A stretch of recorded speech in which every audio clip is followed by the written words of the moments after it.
Bueno, lo dicho, conmigo Harley James Mitchell, hijo, y 2 años de gobierno y 2 años de la creación de mi ambiente. ¿Ha habido grandes diferencias respecto a la ANAM? Miren, esta es una pregunta de fondo, una pregunta muy importante. Muy buenos días, Fernando, buenos días a todos. El Ministerio de Ambiente se suponía que iba a tener un periodo de curva de aprendizaje, un periodo para que una autoridad aprendiera a ser ministerio. El asunto de base que quiero mencionar es que ya la Autoridad Nacional del Ambiente se comportaba como un ministerio. Exacto. Tiene una estructura sólida, un presupuesto que si bien era bajo, era comparable con la de muchos ministerios de la República de Panamá y que tenía un personal que es relativamente irreemplazable. No importa qué gobierno ocurra, hay una burocracia, unos mandos medios que saben qué hacer en materia de ambiente y desarrollo sostenible. Así que el tema ministerial que apoyamos desde la sociedad civil, que se creó desde la sociedad civil desde hace varios años, estaba enfocado en tres temas. El tema político, si el gobierno nacional decidía hacer una supercarretera, un relleno o una política que fuera a afectar el ambiente, el ministro de Ambiente debía estar en consejo de gabinete, más allá de una cortesía que tenían los administradores de la antigua ANAM en ese lugar. Con voz y voto, ese tema político era importante. El asunto jurídico, la autoridad del ambiente no podía emitir los decretos ejecutivos que ahora sí puede emitir el Ministerio de Ambiente junto con el presidente de la República. Y tercero, el tema presupuestario.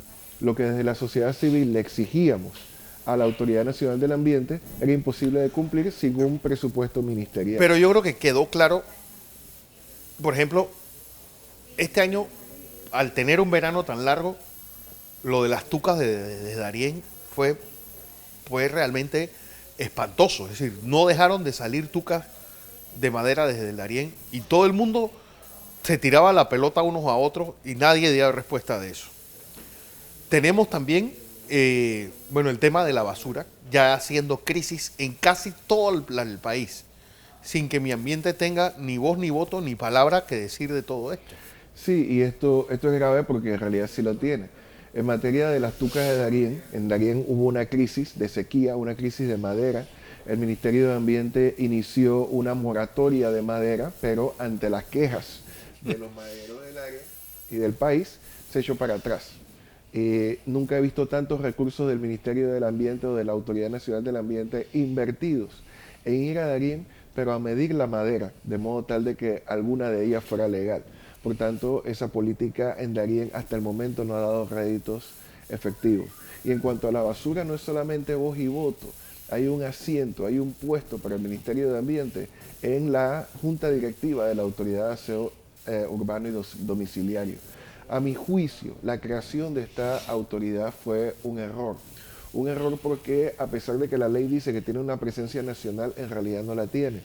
Y la parte ejecutiva en la ciudad está de más decir que ha fracasado. Siempre es más conveniente, y esto está en todos los países del mundo, de que el municipio a nivel más bajo posible sea el que, al entender las costumbres de sus pueblos, recoja la basura o se encargue de esta empresa. Pero la autoridad de aseo no ha sido capaz de hacerlo.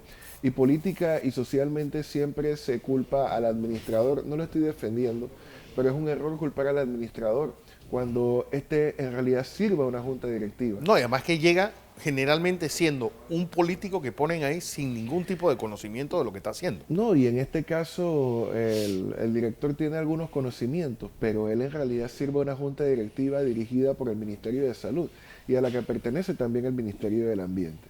Las fuerzas gubernamentales entonces a lo que es lo natural en Darién, lo rural y lo urbano en la ciudad de Panamá, están fracasando en la gestión ambiental.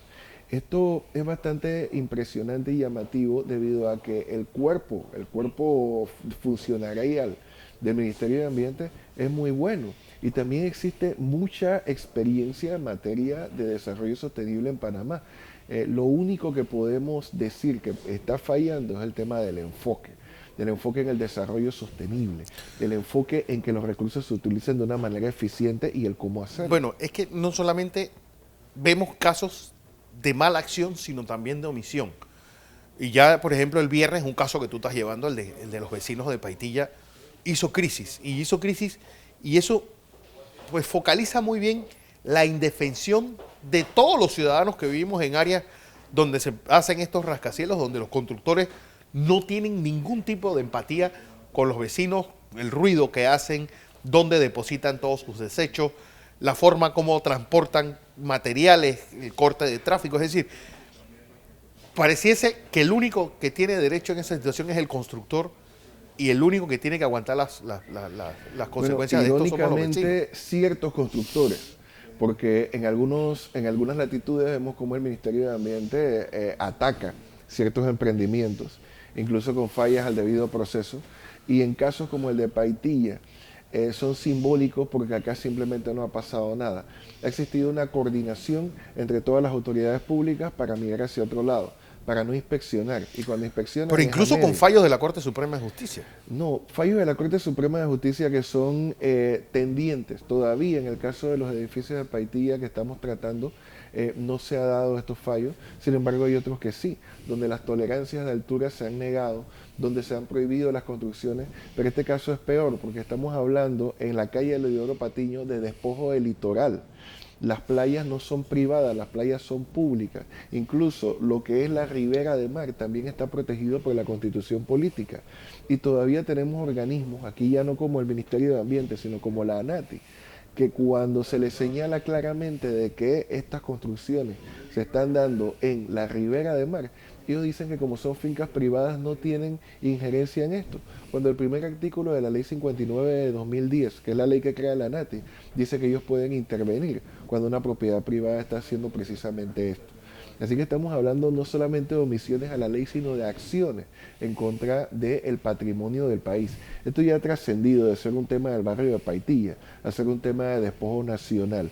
Y esto sumado a que, a pesar de que el alcalde de la ciudad de Panamá firma un convenio con estas personas, con estos promotores de edificios como Oceanfront y Sea Point, para que los mismos se conecten a Bahía de Panamá a través del alcantarillado, ¿qué han venido a hacer? A tirar su cemento, a tirar sus desperdicios, su caliche a ese mismo alcantarillado, dañando una inversión millonaria del pueblo panameño, si es que lo han hecho, debido a que este tipo de conexión debería entonces alterar el estudio de impacto ambiental que desde el gobierno pasado presentaron estas personas y que no lo han modificado. Es imposible pensar que la cantidad de molestias y la cantidad de verdaderos delitos que están sufriendo las personas en este barrio que todos creíamos privilegiados, no solamente se van a dar en la construcción, sino que si es cierto que esos edificios se van a vender, la saturación del área va a ir más allá de lo que decían informes de los bomberos y de SINAPROC hace 10 años. Por cierto, todas estas entidades han abandonado prácticamente esta zona que antes se creía. Incluso hace poco escuchaba a un líder del Chorrillo decir en los medios de comunicación que construían mal y que construían más sin ninguna política. Porque era el Chorrillo, ¿no? Pero es que en todos los medios de comunicación está que en Paitilla esto también está ocurriendo, y está ocurriendo en un barrio que todos creían que tenía algo más, pero en realidad tiene mucho menos, porque ahora tiene menos espacio, ahora tiene menos calidad de vida, y sus habitantes, ¿para dónde van a ir? Sí. Si en todas partes se está incumpliendo con la normativa jurídica. Quiero también mencionar otra cosa. Cuando se habla al municipio o al Ministerio de Ambiente sobre estos temas, ellos te dicen que mires hacia otro lugar, que mires al futuro, porque están haciendo planes, programas, proyectos y todo tipo de cosas a futuro, pero mientras tanto no hacen cumplir la norma del presente. ¿Quién me garantiza a mí que las nuevas normas de urbanismo que se dicen en la alcaldía que se van a hacer, se van a cumplir, si las actuales no se están cumpliendo tampoco? Listo. Harley James Mitchell, gracias.